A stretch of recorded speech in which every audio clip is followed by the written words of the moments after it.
सूर्यमुद्रा यांचे मार्फत प्रकाशित करण्यात आलेल्या डॉक्टर बाबासाहेब आंबेडकर विचारमाला या 50 पुस्तकांच्या संचात बाबासाहेबांच्या विचारांच्या आणि व्यवहारांच्या 50 पैलूंवर विविध अभ्यासकांची एकूण 50 पुस्तकं प्रकाशित झाली. त्यात डॉक्टर अशोक राणा यांनी लिहिलेले शोधनिबंधपर पुस्तक डॉक्टर बाबासाहेब आंबेडकरांनी केलेली मातृदेवतांची चिकित्सा आजच मागवा. संपर्क 7385653620.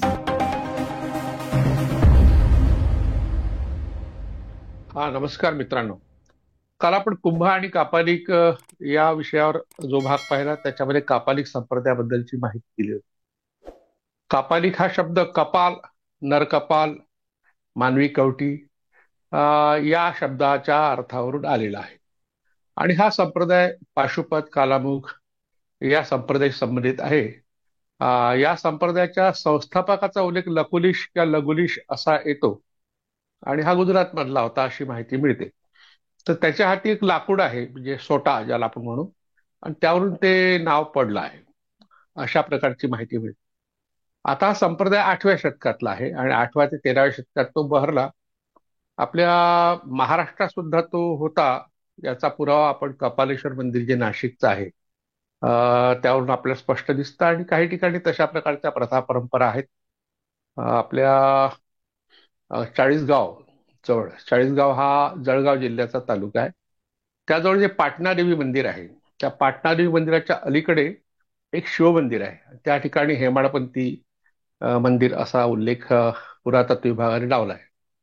हेमाडपंथी शब्द चुकीचा आहे. हेमाडपंथी मंदिर नावाचा कोणताही प्रकार अस्तित्वात नाही. पण या शिवमंदिरात आपण गेलो तर डाव्या बाजूला आपल्याला चामुंडेची मूर्ती दिसते. म्हणजे चामुंडेची मूर्ती दिसते. 13व्या शतकातला साधारणतः हे शिवमंदिर असावं, 12व्या-13व्या शतकातलं. तर त्यावरून 12व्या-13व्या शतकात महाराष्ट्रात सुद्धा हा संप्रदाय होता असं दिसून येतं. आणि कॉम्रेड शरद पाटील यांनी शिवराज्याभिषेक दुसरा शिवराज्याभिषेक जो झाला शिवाजी महाराजांचा, त्या संदर्भात एक पुस्तक लिहिलं, शिवरायांचे शत्रू मोहम्मद की ब्राह्मणी. त्यामध्ये त्यांनी सांगितलं की हा जो 16व्या-17व्या शतकातला महाराष्ट्रातला हा परिसर होता, कोकणातला प्रामुख्याने शृंगारपूर. तर शृंगारपूर हे जे गाव आहे ते तांत्रिकांची तिथे मढी होती, म्हणजे एक मठ होता. आणि त्या काळामध्ये 17व्या शतकामध्ये वज्रयान गुह्य समाज नावाचा एक तंत्र संप्रदाय त्या ठिकाणी होता. त्याचा उल्लेख त्यांनी केला आणि शिवाजी महाराज त्या संप्रदाय संबंधित होते, प्रत्यक्ष होते की नाही याचा पुरावा नाही, पण संभाजी राजांबद्दल तसा पुरावा आहे, कारण त्यांनी तंत्र संप्रदायाला अनुसरून आपल्या पत्नीला मोठे अधिकार दिले होते. तंत्र संप्रदायाची उजळ बाजू कॉम्रेड शरद पाटलांनी या त्यांच्या पुस्तकात मांडली आणि ते पुढे तो विषय चर्चेचा झाला, वादाचाही झाला, वादंगाचाही झाला. तर तंत्र संप्रदायाची उजळ बाजू ही की त्यामध्ये स्त्रियांना प्राधान्य असतं, स्त्रियांना स्वातंत्र्य असतं, सन्मान असतो आणि त्यामुळे मग त्यांना संपत्तीमध्ये अधिकार असतो, राज्यामध्ये अधिकार असतो. म्हणजे संभाजी राजांच्या पत्नीचा जो शिक्का आहे, मुद्रा आहे, त्याला सखी राज्ञी जयती असं म्हटलंय. तू राणी आहेस, तुझा विजय असो, सखी आहेस. म्हणजे सखी भाव जो आहे तो या ठिकाणी व्यक्त झालेला आहे महाराणी येसूबाईबद्दल. आणि पुढल्या काळात महाराणी येसूबाईंनी पराक्रम गाजवला, स्वराज्याचं रक्षण केलं वगैरे वगैरे घटना घडल्या. त्याला कारण महिलांना सन्मानाचं स्थान त्या काळात होतं आणि ते छत्रपती शिवाजी महाराजांनी सुद्धा दिलं होतं. वादाचा विषय जो छत्रपती शिवाजी महाराजांच्या चरित्राबद्दलचा तो हा आहे की शिवराज्याभिषेक जो झाला 6 जून 1674 रोजी, तर तो ब्राह्मणी पद्धतीने झाला. मग त्या ठिकाणी वेदोक्त मंत्र म्हटले की नाही ही शंका केळुसकर गुरुजींनी व्यक्त केली आहे. म्हटले असतील तर ते ऐकू जाणार नाही शिवाजी महाराजांना, अशा तऱ्हेने मनात तोंडातल्या तोंडात पुटपुटत म्हटले असावेत. म्हणजे त्यांना तो शूद्र मानत होता. कारण शिवराज्याभिषेकाच्या 3 दिवस आधी तिथे व्रात्यस्तोम नावाचा विधी झाला. व्रात्यस्तोम म्हणजे व्रात्यांना वैदिकामध्ये स्वीकारण्याचा विधी. शिवाजी महाराजांनी त्यांनी व्रात्य म्हणजे शूद्र मानलं आणि त्यांना स्वीकारण्यासाठी हा विधी केला आणि त्या ठिकाणी मग तुलादान, प्रायश्चित्त वगैरे विधी झाले. वासी बेंद्रे यांनी यावर टीका केली की अशा काही विधीची गरज नव्हती. शिवाजी महाराजांनी स्वराज्याची स्थापना करताना खूप काळजी घेतली होती, त्यांच्याकडून कोणताही अन्याय झाला नव्हता. पण गागा भट्टाला असं वाटत होतं की त्यांनी ब्राह्मणांची हत्या केली असावी किंवा गोहत्या केली असावी आणि त्यामुळे त्यांनी प्रायश्चित्त घ्यायला लावलं.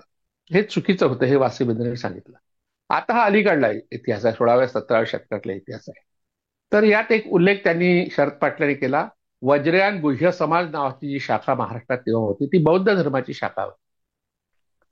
बौद्ध धर्मामध्ये तपश्चर्येला स्थान आहे नाही असं नाही, कारण ती श्रमण संस्कृती आहे. बौद्धांची संस्कृती श्रमणांची म्हणजे कष्ट करणाऱ्या लोकांची, समतेची आणि वैराग्याची, संन्याशाची, श्रमण वैराग्याची संस्कृती ज्याला म्हणता येईल. तिथून मग बुद्धाने तो विचार घेतला. स्वतः गौतम बुद्धांनी 6 वर्ष जी कठोर तपश्चर्या केली त्या तपश्चर्याच्या वेळेस त्यांचाही हाडाचा सापळा झाला होता. अशा प्रकारची एक मूर्ती ग्रीक शैलीमध्ये, गांधार शैली आपण ज्याला म्हणतो, कारण आपल्या भारतामध्ये दोन प्रमुख शिल्पाच्या शाळा होत्या.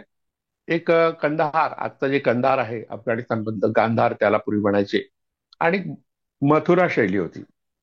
मथुरा शैलीमधला बुद्ध जो आहे तो उभा सरळ असलेला आणि त्याचं जे चित्रण आहे ते आध्यात्मिक स्वरूपाचं, म्हणजे मानवी त्याला रूप दिलेलं नाही आहे. मानवामधलं जे काही दैवी शक्ती असेल किंवा आध्यात्मिक शक्ती असेल ती दाखवण्याचा प्रयत्न मथुरा शैलीत करण्यात आला. आणि मथुरा शैलीत पहिल्यांदा बुद्धाची मूर्ती तयार झाली असं काही अभ्यासकांचं मत आहे. तर याउलट काही लोकांचं म्हणणं आहे की गांधार शैलीमध्ये, जी ग्रीको रोमन शैली होती, त्या ग्रीको रोमन शैलीमध्ये बुद्धाचं जे शिल्प तयार करण्यात आलं ते पहिलं शिल्प आहे बुद्धाचं. म्हणजे भारतीय मूर्तिकलेचा प्रारंभच बुद्धाच्या या मूर्तीपासून होतो आणि बुद्धाचा मूर्तीपूजेला विरोध होता. भगवान बुद्ध जेव्हा हयात होते तेव्हा त्यांच्या एका शिष्याने त्यांची मूर्ती तयार केली होती आणि मग त्यांनी सांगितलं की ही मूर्ती फोडून टाका. दगडाची मूर्ती तयार केली होती. जर ही अशीच ठेवली तर याची पूजा होईल. स्वतः बुद्ध हे मूर्तीपूजेच्या विरोधात होते आणि विशेषतः व्यक्तिपूजेच्या विरोधात होते. माणसाचं महत्व हे इतकं नाही आहे जितकं समाजाचं आहे. पण आत्मशुद्धी हा भाग आवश्यक आहे. म्हणजे आपण आपला व्यायाम करून आपली शक्ती वाढवली पाहिजे. त्याचसोबत हे जे कठोर तपश्चर्या आहे, अशा तऱ्हेच्या ज्या आराधना किंवा उपासना पद्धती आहेत, या करून आपलं शरीर हे शुद्ध केलं पाहिजे आणि मन सुद्धा शुद्ध केलं पाहिजे, यावर त्यांचा विश्वास होता. म्हणून गांधार शैलीतलं हे जे शिल्प आहे त्यामध्ये त्यांचा जो चेहरा आपण पाहिला तर वृद्ध अवस्थेतला दाखवलाय आणि दाढी वगैरे दाखवलेली आहे आणि इतके डिटेल्स आहेत त्यात, सूक्ष्म असं शिल्पांकन आहे. आणि त्यांच्या शरीरावर मांस गळून पडल्यामुळे हाडाचा सापळा झालेला आहे, तरी ते ध्यान करतायत किंवा योगासनं करतायत. योगशास्त्र जे आहे, पतंजली योगशास्त्र म्हणून पुढे गाजलं ते, त्या पतंजली योगशास्त्रात योगशास्त्राचा मुख्य उद्देश सांगितला आहे. योगश चित्तवृत्ती निरोधा, म्हणजे चित्तवृत्ती जी आहे, आपल्या मनातले अनेक विकार आहे, त्यावर नियंत्रण ठेवणं हे योगाचं काम आहे. तर यानुसार भगवान बुद्ध या ठिकाणी योगासन करतायत. त्यांना त्या काळात अनेक प्रकारच्या प्रथा परंपरा ज्या होत्या त्या माहीत असाव्यात आणि त्यातल्या योगसाधना तर त्यांनी केल्याच. पण अभ्यासकांचं असं मत आहे की तंत्रशास्त्रातल्या ज्या काही परंपरा त्यांचा अनुभव होता आणि त्यांनी प्रत्यक्ष पाहिलं होतं आणि प्रत्यक्ष आपल्या त्यांच्या धर्माच्या उपदेशामध्ये, विचारामध्ये या तंत्र संप्रदायाला तसं काही त्यांनी महत्वाचं स्थान दिलं नाही. म्हणजे जाणीव असूनही त्याच्या मागे आपल्या भिक्खूंनी जाऊ नये अशा प्रकारचे आदेश त्यांनी दिले आहे. त्रिपिटक नावाचे जे ग्रंथ उपलब्ध झाले आहेत, बौद्ध त्रिपिटक त्याला म्हणतात किंवा पाली त्रिपिटक म्हणतात, कारण ते पाली भाषेमध्ये आहे. त्यामध्ये विनय पिटक नावाचा जो भाग आहे तो भिक्खूंनी कसे आचरण करावे, कशा प्रकारे राहावं, भिक्खू संघ कसा असावा, त्यांची राहण्याची जागा कशी असावी, त्यांनी आहार कोणता घ्यावा, इतर जे गृहस्थी लोक आहेत त्यांच्याही त्यांचा संबंध कसा असावा, वर्षावास कसा करावा, भिक्खू संघामध्ये प्रवेश कुणाला द्यावा कुणाला देऊ नये, याबद्दलचे जे नियम आहे त्या नियमांना विनय म्हणतात. आणि त्या विनयाची एक पेटी सापडली, 3 प्रकारच्या पेट्या सापडल्या म्हणून त्रिपिटक शब्द त्या ग्रंथाच्या संग्रहासाठी देण्यात आला. तर विनय पिटक त्यातला एक महत्वाचा पिटक आहे. ज्या पेटीमध्ये विनय पिटक, त्या तो ग्रंथ सापडला विनय नावाचा, त्याला विनय पिटक नाव दिलं गेलं. आणि दुसरा अभिधम्म पिटक नावाचा एक ग्रंथाचा समूह आहे. तर त्याला धम्माचं जे मूळ स्थान आहे ते कळावं लोकांना स्वरूप आहे.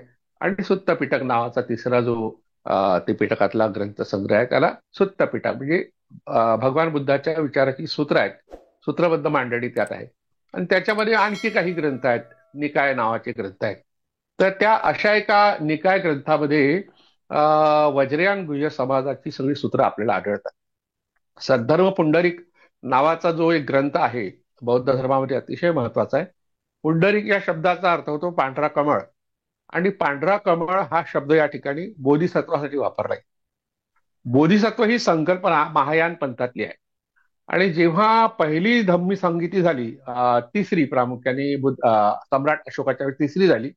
पहिल्या धम्म संगीतीच्या वेळेस बुद्धाच्या वचनांचा संग्रह करण्यात आला. बुद्धाच्या महापरिनिर्वाणानंतर 100 वर्षांनी. तिसरी धम्म संगीती जी सम्राट अशोकाने केली, तेव्हाच मग त्याच्यामध्ये दोन प्रकारचे विचार प्रवाह आले आणि त्या विचार प्रवाहाला जी प्रतिष्ठा मिळाली ती चौथ्या धम्म संगीतीमध्ये, जी सम्राट कनिष्काच्या काळात झाली, इसवी सनाच्या दुसऱ्या शतकामध्ये. तर ह्या दुसऱ्या शतकामध्ये सम्राट कनिष्काचा जो प्रधान होता, अमात्य होता, अतिशय महत्वाचं नाव आहे अश्वघोष.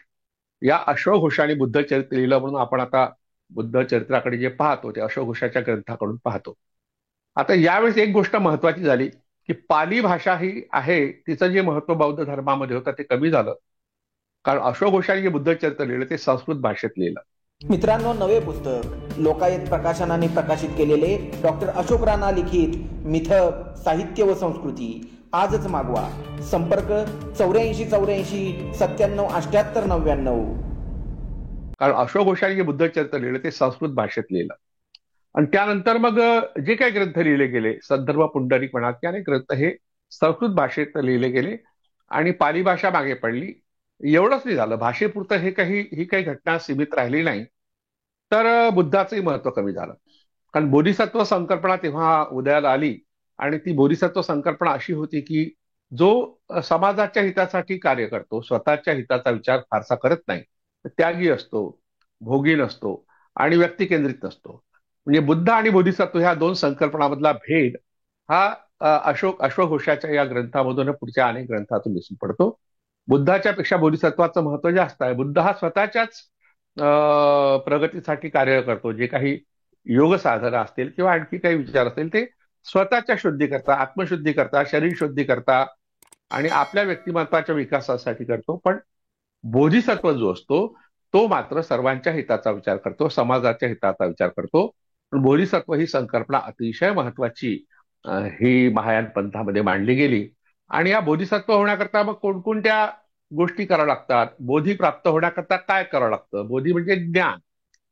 आता आपल्याकडे अशी समजूत आहे की भगवान गौतम बुद्धांना त्या बोधिवृक्षाच्या खाली, पिंपळाच्या झाडाखाली बसल्यामुळे ज्ञान झालं, की त्याच्या आधी एका नदीच्या काठावर ते झाडाखाली बसले असताना ज्ञान झालं. झाडाखाली बसून वगैरे काही ज्ञान मिळत नसतं. ही समजूत तशी खुळीच आहे. आणि या खुळ्या समजुतीचा फायदा सम्राट अशोकाच्या मुलीने, संघमित्राच्या, त्याच्या आधी जो मिलिंद होता, महेंद्र त्यांनी घेतला. श्रीलंकेमध्ये जेव्हा महेंद्र पहिल्यांदा गेला तेव्हा तिथे देवाराम पियदशी या नावाने प्रसिद्ध असलेला तिष्य नावाचा राजा भेटला. त्यांनी स्वागत केलं. तेव्हा त्या स्वागताच्या वेळेस त्यांच्यासोबत बोधिवृक्षाची डहाळी होती. संघमित्रीने सुद्धा नंतर ती आणली होती. ती यासाठी आणली की श्रीलंकेमध्ये निसर्गाची पूजा करण्याची पद्धत होती. म्हणजे झाडांची पूजा, वृक्षांची पूजा. आपल्याकडे जसं वडाची पूजा करतात वड सावित्रीच्या वेळेस किंवा इतरही वेळेस करतात. वडदक्षिण नावाची एक मातृदेवता धुळ्यामध्ये, खानदेशमध्ये आहे. किंवा पिंपळाची पूजा दर शनिवारी काही लोक करतात. तुळशीची पूजा करणारा एक वर्ग आहेच. बेलपानाचंही महत्व जाणणारा एक वर्ग आहेच. आवळीची पूजा करण्याची एक परंपरा आपल्याकडे महाराष्ट्रात आहे. तर अशा अनेक वृक्षांचं संवर्धन करणे किंवा त्याच्याबद्दलची कृतज्ञता व्यक्त करणे, ही जी भावना आहे निसर्ग पूजेची, त्याला ॲनिमिझम म्हणतात. किंवा एक ढोबळ शब्द आहे पॅगनिझम, म्हणजे निसर्ग पूजावाद. तर अशा प्रकारचा एक धर्म हा श्रीलंकेमध्ये होता. त्यांच्या ज्या भावना वृक्षाशी जुळल्या होत्या, त्यामुळे मग संघमित्रेने त्या वृक्षाचं महत्व सांगितलं, बोधिवृक्षाचं, आणि त्याची डाळी आणली, ती लावली आणि तिची पूजा सुरू केली. तिचा उद्देश हा होता की मुळातली जी वृक्षपूजा आहे आपल्या श्रीलंकेतल्या सिंहली लोकांच्या मनातली, त्या भावनेचा आदर करायचा, तिला प्रेरणा द्यायची, प्रोत्साहन द्यायचं, तिला विरोध नाही करायचं. आणि मग त्याच्या अनुषंगाने मग बुद्धाचा विचार मांडायचा. कारण बुद्धाला या झाडाखाली ज्ञान प्राप्ती झाली, म्हणून हा बोधिवृक्ष आहे. आणि या बोधिवृक्षाची डहाळी तिथे नेऊन अनेक झाडं त्यांनी लावली. मला आणायचे ते मूळ जे ठिकाण आहे ते बोधिवृक्षाचं पाहायला मिळालं. इतरही ठिकाणी, अनुराधापूर नावाचं गाव आहे, त्या ठिकाणी मुख्य बोधिवृक्ष आहे जो संघमित्रेने लावला. आणि इतरही रस्त्याच्या कडेने खूप बोधिवृक्ष त्यांनी लावलेले आहेत. अनेक वस्तू संग्रहालयामध्ये, सार्वजनिक ठिकाणी सुद्धा हे बोधिवृक्ष म्हणजे पिंपळाची झाडं लावलेली आहेत. अशा तऱ्हेने वृक्षपूजा ज्या समाजामध्ये आहे त्याच्या ज्या धारणा आहेत त्याच्या विरोधात न जाता त्याचं वेगळं अर्थ सांगून वेगळा संदर्भ सांगून त्यांच्या मनात बुद्धाचा विचार पेरण्याचा हा एक प्रयत्न संघमित्रा आणि मिलिंदांनी महेंद्रांनी केला होता. तसाच प्रकार, अगदी वेगळा प्रकार नंतरच्या काळामध्ये वज्रयान पंथाने केला. पण याला कारण काय झालं? वज्रयान पंथ जो आहे बौद्ध धर्मामध्ये तो महायान पंथाचा एक भाग होता. तर हा वज्रयान पंथ निर्माण होण्याचं कारण असं झालं की हा जो कुंभमेळा आज आपण सांगतो की हा सम्राट हर्षवर्धनाच्या काळात त्यांनी साधू संन्याशांना म्हणा की भिक्खूंना एकत्र केलं आणि बौद्ध भिक्खूंसाठी तो मेळा सुरू केला, अशा प्रकारचं जे आहे वर्णन या इतिहास आपल्याला सांगण्यात येतो. आता हे झालं किंवा 7व्या शतकाच्या पूर्वार्धात. 7व्या शतकाच्या पूर्वार्धात अशा तऱ्हेने लोकांना एकत्र करून साधू संन्याशांना श्रवण वैराग्यांना एकत्र करून त्यांचा मेळावा घेण्याची संकल्पना सम्राट हर्षवर्धनांनी मांडली. याचा उल्लेख युआन चांगच्या प्रवास वर्णनात आहे, त्यामुळे तो ऐतिहासिक पुरावा आहे. आता हे या ठिकाणी जे साधू संन्यासी येत असत ते सगळ्या प्रकारचे येत असत, सगळ्या संप्रदायाचे येत असत आणि त्यामुळे मग एकमेकांच्या विचाराचं आदान प्रदान, त्यांचे कर्मकांड, त्यांचे उपासना पद्धती या एकमेकांनी स्वीकारल्या आणि त्या स्वीकारल्यातून वज्रयान नावाचा एक पंथ तयार झाला. हा 8व्या शतकात तयार झाला. आता हा वज्रयान पंथ जो होता तो बुद्धाच्या विचाराशी जवळच साधणारा होता. पण त्याच्यात मग अनेक सहजयान वगैरे अनेक पंथ तयार झाले आणि त्या पंथांनी मात्र हळूहळू बुद्धाच्या विचाराला तिलांजली द्यायला सुरुवात केली. पण एक धोरण म्हणून त्यांनी काळजी घेतली की बुद्धाच्या मूर्तीला एकदमच नाकारायचं नाही. म्हणजे अनेक ठिकाणी शाक्त संप्रदायातून आलेले जे पंथ होते, बौद्ध पंथ, गुह्य समाज सारखा, त्या गुह्य समाजामध्ये बुद्धाच्या मूर्तीची पूजा करू नये असे स्पष्ट निर्देश आहे. पण वज्रयान पंथामध्ये मुळात ज्या अनेक दैवतांचा स्वीकार केला बौद्धांनी, त्या दैवतांच्या डोक्यावर त्या मूर्तीशास्त्र जे त्यांचं आहे, साधनमाला नावाचा बौद्ध मूर्तीशास्त्राचा ग्रंथ आहे, त्या ग्रंथामध्ये किंवा अपराजित पृच्छा नावाचा जो कोश आहे मूर्तीशास्त्राबद्दलचा, त्याच्यामध्ये सुद्धा ज्या दैवतांची आपण पूजा करतो आहोत त्याच्या डोक्यावर बुद्धाची मूर्ती असली पाहिजे, अशा प्रकारचे आदेश किंवा निर्देश हे दिलेले आहेत. त्यातून आपल्याला अनेक प्रकारच्या ज्या हिंदू देवता आहेत, आता हिंदू शब्द हा अलीकडला 8व्या शतकातलाच आहे आणि ही वज्रयान पंथाची उभारणी 8व्या शतकातच झालेली आहे. मेरू तंत्र हा शाक्त तंत्राचा जो ग्रंथ आहे त्याच्यामध्ये हिंदू शब्द धर्म या अर्थाने आलाय. पण 8वं शतक महत्वाचं आहे. बाबासाहेब आंबेडकरांनी एकंदर बौद्ध धर्माचा ऱ्हास का झाला याची कारणं सांगताना एकटा शंकराचार्य बुद्धाच्या विचाराला मागे सारू शकत नव्हता हे स्पष्ट सांगितलं. आणि बुद्धाचा विचार जो लोपला गेला किंवा नाकारला गेला किंवा ज्याचा ऱ्हास झाला त्याचं कारण बौद्ध धर्मामध्ये ज्या विकृती शिरल्या होत्या हे त्याचं प्रमुख कारण आहे असं बाबासाहेब आंबेडकर म्हणतात. आणि ते खरं आहे, पण या 8व्या शतकात ह्या विकृती जोरात वाढल्या होत्या. कुंभमेळा आज जो आहे त्याचं मूळ 7व्या शतकात असेल, त्या विकृतीचं मूळ सुद्धा 7व्या शतकातल्या त्या सम्राट हर्षवर्धनाच्या कृतीत आहे, ज्याचं समर्थन केलं जातं, भूषण म्हणून सांगितलं जातं. आणि त्यामुळे जे बौद्ध भिक्खू आज कुंभमेळ्यात सहभागी झाले आहेत ते बौद्ध भिक्खू ह्या कापालिक लोक जे आहेत त्यांच्यासोबत आता राहणार आहेत आणखी 2 महिने. त्यांची मैत्री होईल, काही ठिकाणी भिक्खूंशी संबंध त्यांची येऊ शकतात किंवा स्त्रियांशी येऊ शकतात आणि मग ज्या ज्या मठात ते राहतात त्या मठात ते सहभागी होऊ शकतात. ही शक्यता 2025ची मी सांगतो आहे. मी काही भविष्यवेत्ता किंवा असं काही पुढे काय होणार आहे सांगणारा, भविष्यवाणी सांगणारा माणूस नाहीये. पण जे घडलं आहे 8व्या शतकात त्याची पुनरावृत्ती 2025 मध्ये होते आहे हेच मला सांगायचं आहे. कारण काय, 8व्या शतकात जो वज्रयान पंथ निर्माण झाल्यानंतर 12व्या-13व्या शतकात पाशुपत या किंवा कापालिक संप्रदायाशी त्याचा संबंध आला आणि बौद्धांचे विचार बाजूला सारून त्यांनी कापालिकांचे अनेक कर्मकांडे स्वीकारले. त्यातून बौद्ध कापालिक नावाचा एक संप्रदाय तयार झाला. या बौद्ध कापालिक संप्रदायाची माहिती देणारी वर्णनं जी आहेत ती नागेंद्र उपाध्याय नावाचे फार मोठे अभ्यासक होऊन गेले. त्यांनी बौद्ध कापालिक साधना आणि संप्रदाय या ग्रंथामध्ये माहिती दिली आहे. गुह्य समाजात सुद्धा काही पुस्तकं उपलब्ध आहेत आणि फ्री अवेलेबल आहे. म्हणजे आपल्याला काही ग्रंथालयात जायची गरज नाही, कोणत्या पुस्तकाच्या दुकानात जायची गरज नाही. इंटरनेटवर आपण बौद्ध तंत्र असं जर टाईप केलं तर तुम्हाला बौद्ध तंत्राचे खूप ग्रंथ मिळतात.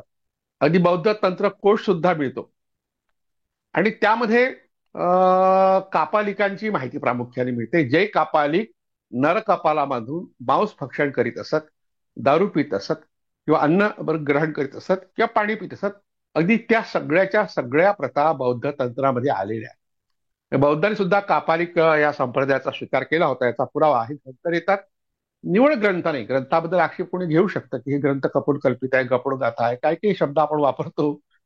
ग्रंथ कोणत्या काळात तयार झाले आहेत त्याचाही आपण अभ्यास करत नाही. पण आपल्याला मूर्तीशास्त्राच्या संदर्भात, कारण बौद्धांचं स्वतंत्र मूर्तीशास्त्र आहे, बौद्ध प्रतिमा विज्ञान त्याला म्हणतात. आणि साधनमाला या ग्रंथामध्ये आणि अपराजित पृच्छा या ग्रंथामध्ये तुम्हाला या बौद्ध मूर्तीशास्त्राची काही लक्षणं सांगितली ती पाहायला मिळतात. तर आपण तिबेटमध्ये, प्रामुख्याने तिबेट आणि जवळचा आपला नेपाळ, या दोन देशामध्ये जे बौद्ध भिक्खू गेले, जेव्हा त्यांना इथल्या लोकांचा त्रास झाला, मी शंकराचार्याचा विचार आपण केला समजा. शंकराचार्य हे असं व्यक्तिमत्व होतं जे अति लहान वयात त्यांनी सगळ्या वैदिक वाङ्मयाचा अभ्यास केला होता आणि लहान वयात ते संन्यासी होऊन गेले होते. आईच्या मृत्यूच्या वेळी ते आले आणि त्यांनी ते विधी केले. तेव्हा नंबूद्रीबाद ब्राह्मणांनी त्यांना मदत केलेली म्हणून त्यांनी आईच्या पायाचे तुकडे करून तिला बाहेर आणलं, घराच्या बाहेर आणलं आणि तिला अंगणातच जाळलं, अशा प्रकारची कथा सांगितली जाते. कारण नंबूद्रीबाद ब्राह्मणांना हे आवडलं नाही शंकराचार्याचं परत येणं तरुणपणाचं. म्हणून आजही नंबूद्रीबाद ब्राह्मणामध्ये प्रेताच्या गुडघ्याला आणि सांध्याला चटणी देण्याची प्रथा आहे. तर त्याच्यामुळे अशी शंकराचार्यांची ही कृती आहे असं सांगितलं जातं. शंकराचार्य आपण स्वतंत्र एखादा भाग पाहू तेव्हा त्यात कितपत तथ्य आहे नाही, त्यांचं तत्वज्ञान कसं होतं, त्यात कोणकोणत्या गोष्टी होत्या, त्यावर प्रकाश टाकू. आजचा तो विषय नाही. जाणून घ्या आपल्या सणांच्या सत्यकथा, पुराण कथा मागे दडलेल्या सत्यकथा, त्याचबरोबर दैवतांच्या सत्यकथा. डॉक्टर अशोक राणा यांच्या या 3 पुस्तकांचा संच मागवण्यासाठी स्क्रीनवर दिलेल्या क्रमांकावर लवकरच संपर्क करा. विश्वकर्मा पब्लिकेशन 020 24 52 55 38.